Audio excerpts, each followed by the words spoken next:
ആ ശരി ശരി, ഞാൻ വിളിക്കാം. ഓക്കെ. എന്താ മുതലാളി ഈ ഇടയായിട്ട് വല്ലാത്തൊരു ഗൗരവം? അല്ല, ഈയിടെ നീ എല്ലാ അനാഥരെയും ഏറ്റെടുക്കാൻ തീരുമാനിച്ചു എന്ന് കേട്ടല്ലോ.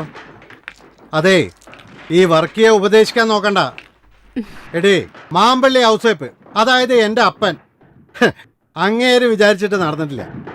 എന്നിട്ടാ നീ. മുതലാളി, ഒരുപാട് സഹിച്ചത് ആ കുട്ടി. ഇനിയും അതിനെ ഉപദ്രവിച്ച ദൈവം പോലും സഹിക്കില്ല. സമയം കളയാതെ നീ നിന്റെ പണി നോക്ക്, എനിക്ക് വേറെ പണിയുണ്ട്.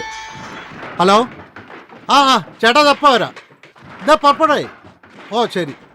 എന്താ അത്?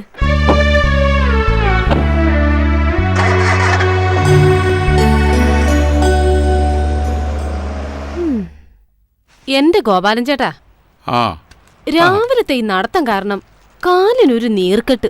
തടി ഇളകാതെ വാസന്തി കാശുണ്ടാക്കുന്നുവെന്ന നാട്ടുകാരുടെ പരാതി. ഓരോരുത്തന്മാരുടെ പുറകെ 1000 വട്ടം നടന്നാലേ കാശ് കിട്ടത്തുള്ളൂ. അതും ചേച്ചീന്റെ മണം അടിക്കുമ്പോഴത്തേക്കും അവന്മാരങ്ങ് പോവും. പിന്നെ താപ്പി പിടിക്കണം. മണം പിടിക്കാൻ അല്ലേലും നിങ്ങൾ മിടുക്കന്മാരാണല്ലോ. ഗോപാലൻ ചേട്ടാ, ബിസിനസ് ഇപ്പൊ മോശ. പണ്ടത്തെ പോലെയല്ല. ആൾക്കാർക്കൊക്കെ ബാങ്ക് വാരി കൊടുക്കല്ലേ. വാസന്തിയുടെ പരിചയമില്ല.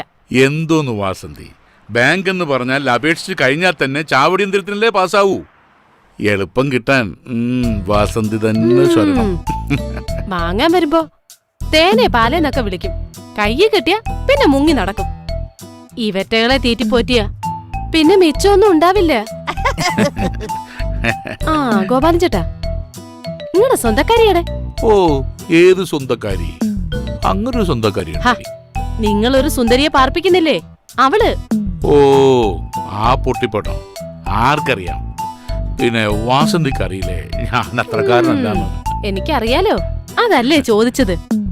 ആ, അവളൊരു കുളിക്കാത്ത പെണ്ണ. നടക്കട്ടെ നടക്കട്ടെ.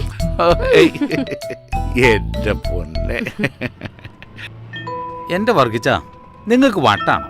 അതേടാ, ഇത്തരം കാര്യത്തില് വർക്കിച്ചന് ഇത്തിരി വട്ടാ. എനിക്കതാ മനസ്സിലാവാത്തത്. സുശീലയോട് ഉടക്കാൻ മാത്രം ഈ പീറപ്പെണ്ണത് എന്ത് കണ്ടിട്ടാ വർഗിച്ച? സുശീല ഒന്നാന്തരം, അതില് സംശയമൊന്നും വേണ്ട എനക്ക്. എന്നാ ഓക്ക് അല്പം മൂപ്പ് കൂടുതലാ. എന്നാലും കുളിക്കത്ത് പോലും ഇല്ലാതെ. പൊട്ട, നല്ല 5 സ്റ്റാർ ഹോട്ടലിൽ നിന്ന് കഴിക്കുന്നതിനെക്കാട്ടും നല്ലത് ചിലപ്പോ തട്ടുകടയിൽ നിന്ന് തിന്നുമ്പോഴാ. എടാ, വെള്ളക്കുപ്പായത്തിൽ ഒരു കറ വീണാൽ എങ്ങനെയാ, അതുപോലെയാ മനസ്സിലൊരു ആശ വീണ അത് തീർക്കാതെ പിന്നെ ഈ വർക്കിച്ചന് ഉറക്കം വരില്ല. അതാ ഈ വർക്കിച്ചൻ. നിനക്ക് മനസ്സിലായ? അങ്ങനെ ചോദിച്ചാ എന്നാൽ ഈ വർക്കിച്ചന്റെ ഒരു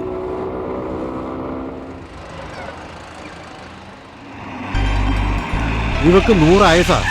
ഇപ്പൊ പറഞ്ഞോളൂ. അവളെ പിടിച്ച് കേട്ട്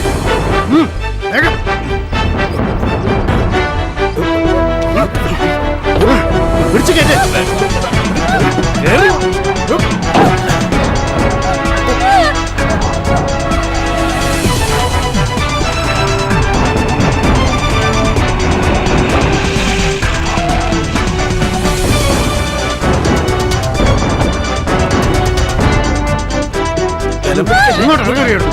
പിടിച്ച് കേട്ടി അവിടുന്ന്. അല്ലെങ്കിൽ തന്നെ പീഡനങ്ങളുടെ കാല. ഏതെങ്കിലും എണ്ണം കെട്ടവൻ കേട്ടാ അത് മതി. മനുഷ്യനെ സ്വൈര്യമായിട്ട് ഒന്ന് ജീവിക്കാൻ സമ്മതിക്കില്ല. പിടിച്ച് കേട്ടു.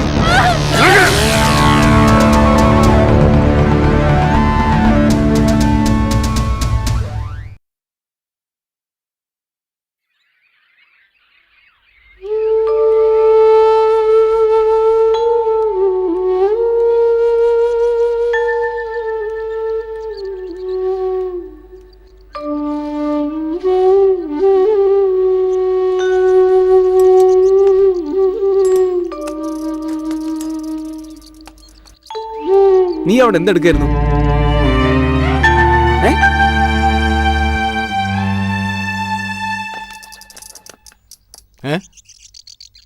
എന്താ കിട്ടാൻ വേണ്ടി വന്നതാ? ഞാൻ ഓടിച്ചു വിട്ടു. എടോ, തന്റെ മുതലാളിയോട് പറഞ്ഞേക്ക് പാവങ്ങളോടുള്ള അക്രമം നിർത്താൻ. എന്നും എല്ലാവരും അടിച്ചമർത്താന്ന് കരുതണ്ട. ഒരു ദിവസം എല്ലാം കൂടി പലിശ സഹിതം അയാളുടെ തലേ തന്നെ വന്ന് വീഴും.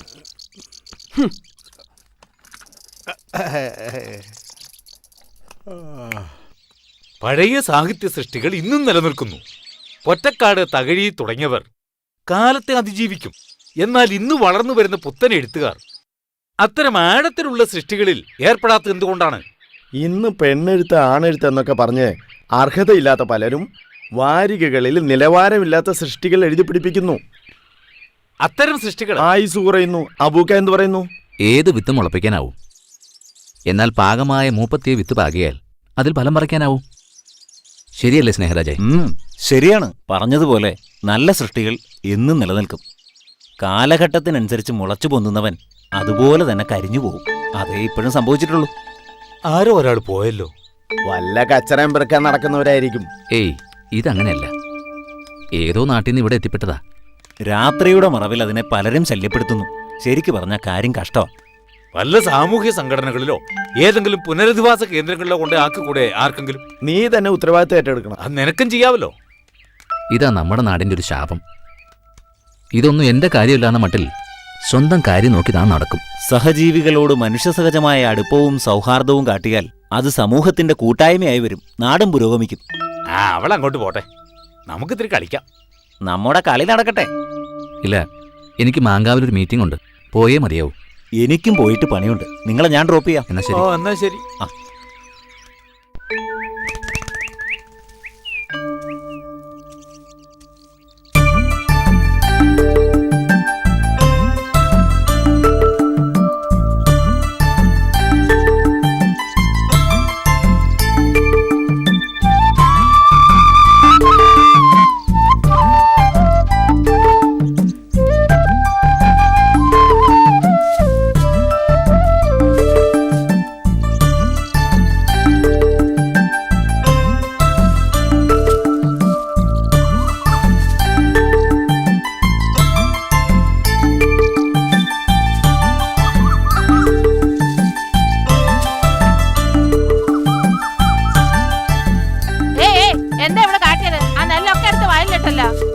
രണ്ടെണ്ണം അങ്ങോട്ട് പൊട്ടിച്ചു കൊടുക്കണം.